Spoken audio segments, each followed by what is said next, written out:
Hello, everyone, and welcome to Thorough Newspaper Analysis, which is brought to you by LawSikho. So today we'll be discussing four articles. The first one is from the Hindu, which is titled as "Is a person's address public information?" So basically, this shows the relationship that exists between the very important right, which is right to information, and the right to privacy, and how is it equally important to secure both the rights. The second article is again from the Hindu, which is titled as Recalibrating India Nepal Ties. So basically, this article talks about the areas of conjuncture and the areas of collaboration and coordination where India and Nepal can both build and strengthen their ties, which is basically important for both the countries. The third one is again from the Hindu, which is titled as Moving Forward in Base Areas. So, this actually talks about the benefits of greater deployment of army and security forces in the area of Chhattisgarh, which is actually a Maoist area. So, we'll be discussing the benefits of that. And for the fourth article is from the Indian Express, which is titled as Kashmir, India, and the OIC, which is the Organization for Islamic Cooperation. So this actually talks about the role that the OIC is playing in the Kashmir issue, and even at all if it is welcomed by India or not. So if you're also preparing for judicial services examination, do have a look at the lot of the courses, which is Law Seekho's Judiciary Test Prep course. The link to the landing page of this course is there in the description box below. And from the very landing page, you can also download free study material for your preparation. Also, the PDF of this very discussion and in these slides will now be available on our Telegram group. The link to this group is also available in the description box, along with the links to our Facebook group and the WhatsApp group, wherein we share valuable information and data. Let's see what is the multiple choice question for the day.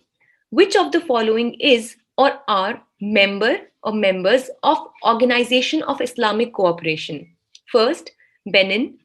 Second, Albania. Third, Guyana. Or fourth, all of the above. You can write down the answer in the comment section below. So this is the descriptive question for the day. India-Nepal ties must be dominated by opportunities of future and not frustrations of past. So that is how our approach should be, a future-looking or forward-looking approach, rather than discussing about the past that has already been done. Critically analyze. Please note that whenever this term critically is there in your question, like critically discuss, critically comment, or critically analyze, it means that you have to write both sides of the discussion, that is the pros as well as the cons of the discussions, the benefits or the advantages as well as the disadvantages. With this, let's start the discussion for the first article for the day, which talks about address and contact details, whether the information of address and the contact details of the person seeking information is public or private in nature. Firstly, let me give you the context of this very thing, what we're talking about, which address or the contact details we are talking about. So, for example, if there is a person who files an appeal in the appeal, as in he files for gaining some kind of information using his right to information. So while he fills that particular form seeking information from a particular PIO, that is the Public Information Officer, so there is a complete pro forma which he has to take care of. In that, he has to write his name, and also many a times he writes his address as well as his contact number or other kinds of contact details for that matter. But lately, it has been seen that there have been instances where people who tried to, delve into or who tried to seek information that was very sensitive in nature, or that could actually, that had the potential of bringing out some kind of huge scam or corruption for that matter, for example, such people, the details of such people were exploited, and then they were used to threaten these people or their family members.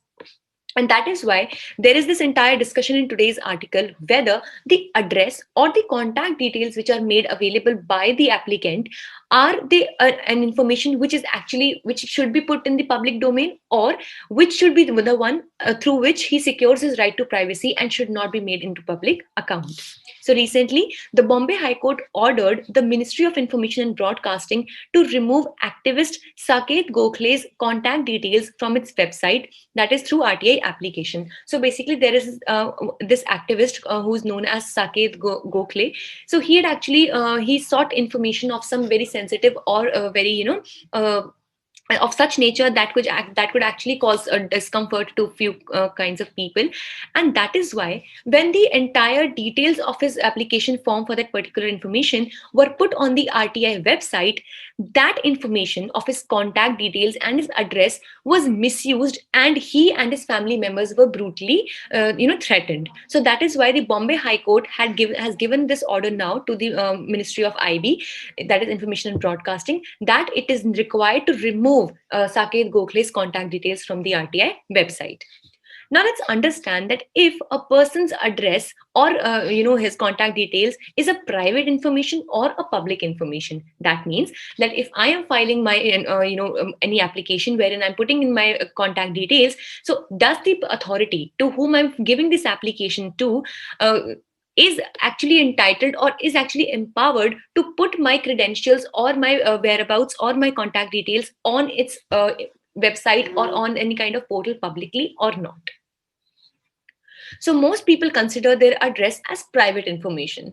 Now see, there is a difference between private and public information for sure. Private information is of such nature that actually has the potential of letting out the private details of a particular person. For example, if there is a complete survey done that this much percent of people in India are suffering from, say, any kind of disease, for example, tuberculosis. Now, this information is in public domain. This is the public information, which is firstly for the public welfare, obviously. And secondly, this information does not have the potential to tell the reader or tell the learner about the exact person who is suffering from tuberculosis.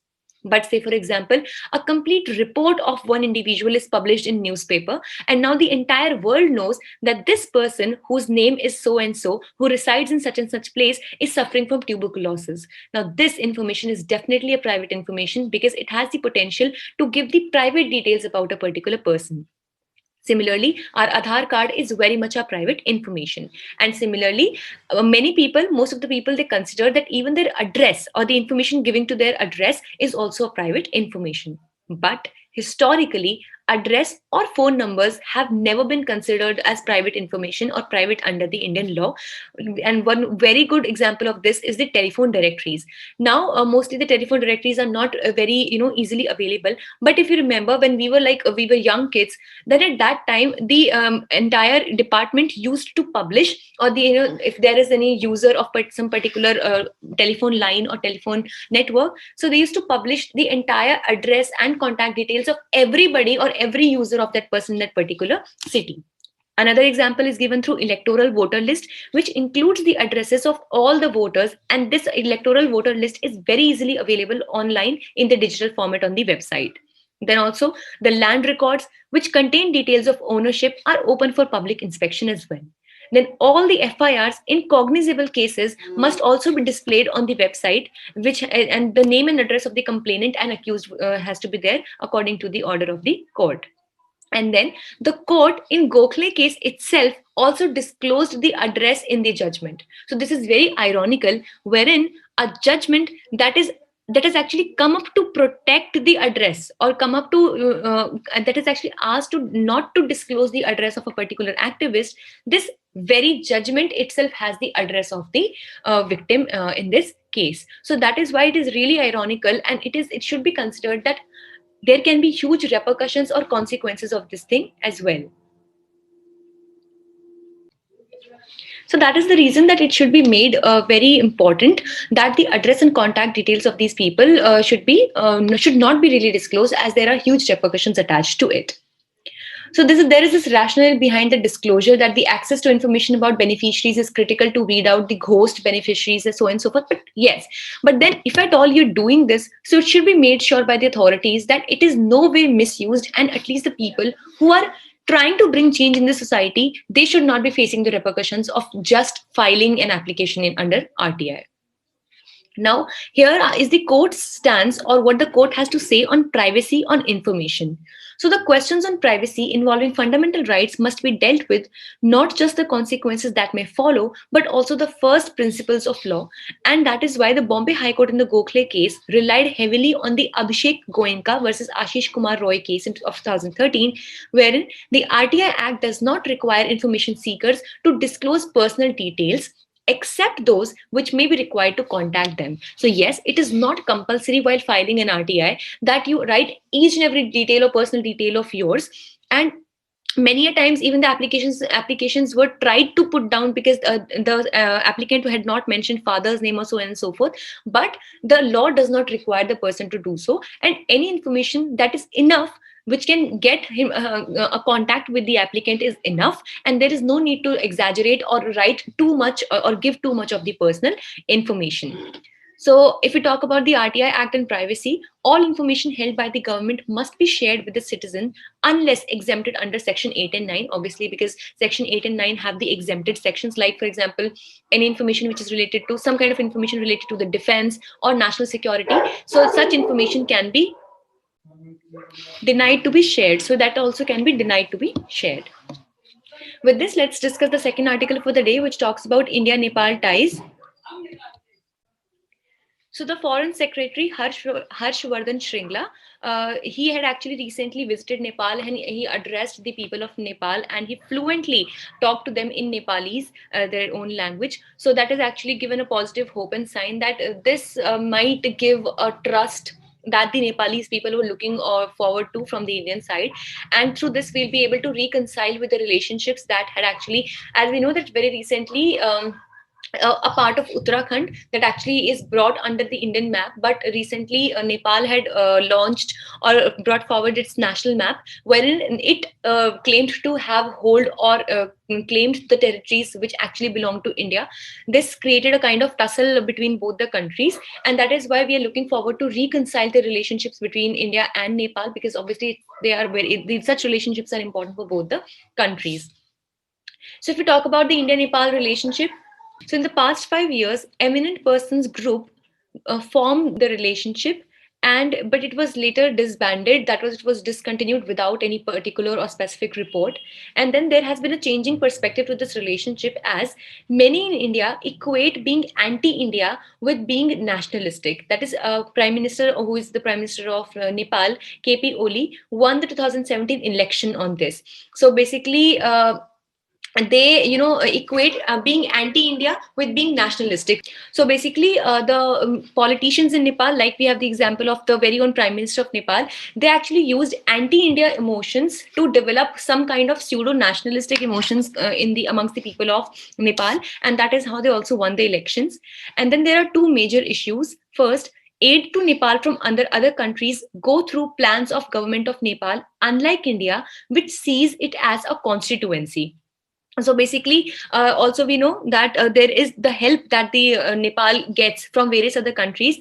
They, for that, the government plays a very important role, over there. So whatever the government will think will definitely in a way, it will definitely shape the entire thinking of the country. And that is why, unlike India, which we see it as a constituency, but the other countries, they actually treat Nepal very differently. And that is why lately we have seen some kind of a diversion from the India-Nepal ties. And then India competes with China in providing aid. Now, this is a very, very big question, because see, as we know that Nepal is one country that falls just between India and China. And if at all China wants to move towards India from the Nepal front, it has to develop good relationships with Nepal, so that the Nepal would happily extend its territory for the Chinese movement or the Chinese closeness to India. And that is why many a times it has been seen that China has been coming very close to Nepal through its economic ties, its trade, and other kinds of benefits through which it tries to lure Nepal. And the Chinese involvement in Nepal has increased since 2015 earthquake, because as we know, the very severe earthquake which had actually severed the conditions in Nepal. So after that, China has been making a lot of interventions in the developmental projects over there, and many kinds of investments, due to which there has been an incline that is seen from Nepal to the side of China. Now, if we talk about the people-to-people ties between both the countries, so Indian workers in Nepal constitute a big part of the workforce, which is approximately $3 billion remittances to India per year come from these people who are working in Nepal. And Nepal ranks eighth in this position, where the Indian diaspora lives and works. And Nepalis have migrated in the past 20 years to more than 100 countries, and Nepal comprises of the 3/4 population under 35 years of this area. So that is why if we talk about the diaspora or the people to people movement, interaction and migration, then there is a huge influx in and out from India and Nepal. So with this, let's discuss the third article for the day, which talks about Maoist areas in India. So the union government is in the process of deploying 5 more CRPF, which is the Central Reserve Police Force battalions, to Chhattisgarh. Now, as we know that this area, as you can see, is it's very much this entire area. The red one is severely at affected districts. Yes. So please consider the image might not be very clear to you, but that is why I'll just go through all the narration of this. So the red zones which you can see are the severely affected districts, which are severely affected by the Naxalite activities or the Naxals, for that matter. Then the areas that you can see in orange, this one, here, and over here, these are moderately affected districts, which are 16 districts actually by the Naxals. And the yellow ones, which thankfully at least is the larger part of it. So it is the marginally affected districts of these areas. So now, more than 45 battalions are already there in Chhattisgarh, and Chhattisgarh actually, it sees a lot of disturbances coming from the Maoist or the Naxal people. See, I'll just give you a very small idea as to what do we mean by the Maoist or the Naxalites, for that matter. Basically, these are some outgrowths, or these are the particular pressure groups of the society. Yes, they can be also considered as pressure groups, but because through other means and other terrorist activities, many a times they try to develop pressure on the government for bringing in their demands. So basically, these are the kinds of people who do not really believe in the institution of having the government, and that is why they do not rely on any kind of institutions, like directly, at least they don't rely on any kind of institutions that are provided directly by the government, like their education system, their health system, and so on and so forth, their roads and transportation and other kinds of facilities. And they seek every possible chance to overturn the government and to establish the own people rule in these Naxalite or Maoist areas. Now let's see that what are the benefits that we might get to see if more deployment of the CRPF battalions is made to these disturbed areas of Chhattisgarh. Firstly, Maoist movement will be restricted to a comparatively smaller area. Now, as you can see, the red areas over here are comparatively smaller as per the entire area that's affected by the Naxal or the Maoist activities. But still, it has to be noted that these red areas, or these the ones that are colored in the red one, are very much affected. So it's not like that the problem is not so severe over here, but still, if more deployment of battalions will be there in this area, then it would be even possible to restrict or shrink down this red zone over here. Second, immediate benefits for nearby villages, because obviously better security can be provided to the people, and a safe environment can be restored in these areas. So there can be new borewells, better healthcare services, because as I just told you, that Maoist people, they don't want the people of their areas also to use any kinds of government facilities or services or schemes for that matter. And that is why many a times they keep on attacking the government hospitals, government colleges, and government offices and buildings, buses as well. So that is why if their control on these areas would minimize, so the healthcare benefits and other government facilities will be able to outreach these people. Then thirdly, once security movement environment improves, more roads, mobile towers and electricity poles can be built. Yes, obviously. And panchayats may get revived and political activities could increase. So then there can be a better redressal or the grievance redressal procedure that can take place, because there will be lesser disturbance that would be coming from the side of Maoists due to increased CRPF battalions in Chhattisgarh. With this, let's discuss the fourth article for the day, which talks about Kashmir, India, and the OIC. So recently, the 47th session of the Organization for Islamic Cooperation, which is the OIC, made a reference to India over its policies on J&K. Now I'll tell you a small thing. So let's understand firstly about the OIC, only then we'll be able to understand the context of this article for the day. See, the Organization for Islamic Cooperation is an organization which has a lot of countries under it. So due to the main aim, as the name itself is telling you, that it tries to bring in coordination, collaboration, and cooperation amongst the countries that are majorly Islamic. So either they can be theologically Islamic, as in they're proclaimed, they have already proclaimed themselves to be Islamic states, or those who have actually, a great preference or great inclination towards Islam. So these countries actually talk about the rights of all the Muslim people all around the world, and this and that. So that is the main aim, basically, to inculcate or into safeguard the people or the countries following the countries of Islamic belief. So where recently the OIC made a reference to India over the policies on JNK. Now, as we know, since the time of last year, when the when Article 370 was actually abrogated, and Article 35A as well was abrogated, so after that, many countries, whether they were corrected directly or not to the Kashmir issue, but still they have every now and then they have been commenting upon this issue. Like very, even Turkey had commented upon India's take or India's stand in the United Nations meet. So India advised the OIC to refrain from making such references in future. Now, one very important feature of our Indian, republic or Indian, our own country, we need to understand is that India is a sovereign country. Now, if at all, if you remember, what do we mean by being sovereign? That none of our policies or decisions can be influenced by any external force or any external agency. Yes, of course, India definitely is a member of a lot of international conventions, conferences, and treaties, but that is where India itself has become part of it, and India itself decides to follow the conventions or follow the decisions that are taken up in these international agencies. But if at all any external force, any, it could be any nation or it can be any kind of cooperation or any kind of treaty or international body, if it tries to intervene in any kinds of matters that belong strictly to the Indian sovereignty or India's own decision, that will definitely not be entertained by our country. And that is why India has advised the Organization for Islamic Cooperation as well to keep out from this entire issue, just the way it has been saying to Pakistan and Turkey and other countries as well. And that is why it has not entertained this stance which was taken out by OIC. Now let's understand that what has been the chronology or what has been the movement of OIC on this taking a stand on the Kashmir issue.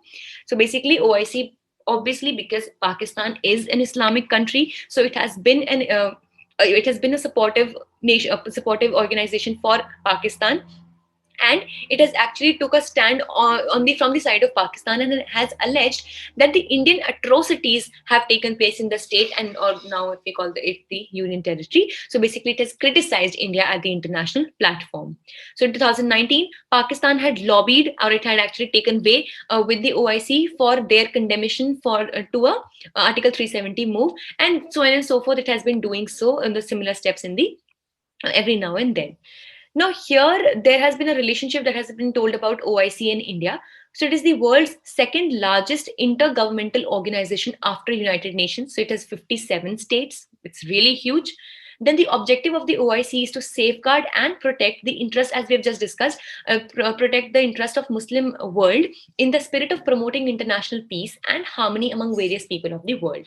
So 10% of the world's Muslim live in India, and Pakistan has opposed its observer status. So earlier India had been given the observer status, but Pakistan has been opposing the status too.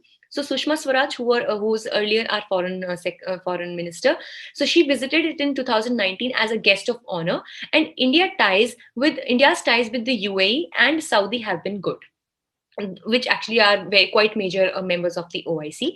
But I'll tell you a very interesting point over here, which you'll not be really be able to find it in the article though. But see, as the objective of the OIC says that it tries to safeguard the interests of the Muslim population and the Muslim world in the country, in the at the global level and stuff like that. See, there is this area called as Xinjiang province, which is a part of the northwestern side of China. So it is actually it is very close area which falls very close to India as well. So in this area, there is a community of Muslims called as the Uyghur Muslims. Now this community of Muslims is highly, it is very much oppressed in China, and it is treated very badly by the Chinese government and the Chinese people. But ironically, OIC has never taken a stand for these Muslims. So that is why it is very much, it is like amazing to know that on the other side, where OIC claims to be a safeguarder and it claims to be the torchbearer for all the Islamic world and all the Muslim people in the world, but at the same time keeping in mind China's power and China's huge economic strength, OIC has never tried to interfere or has never even dared to make the Chinese people or the Chinese government or the Chinese authority angry, and has never taken a stand for the Uyghur Muslims and never taken up a cause for them. So this really makes a question or puts a question on the functioning of the OIC as to why does it not speak much about the rights and the all the rights that should be given to the Uyghur Muslims of Xinjiang province of China. If you would be interested in onto reading more about it, you can definitely Google it just by Uyghur Muslims and what is the status of these Muslims in China. So you'll get to have a greater idea on it as well. So with this, we are done for the day. There is no news and flash column for today. So we hope it was a good session for you. Thank you so much.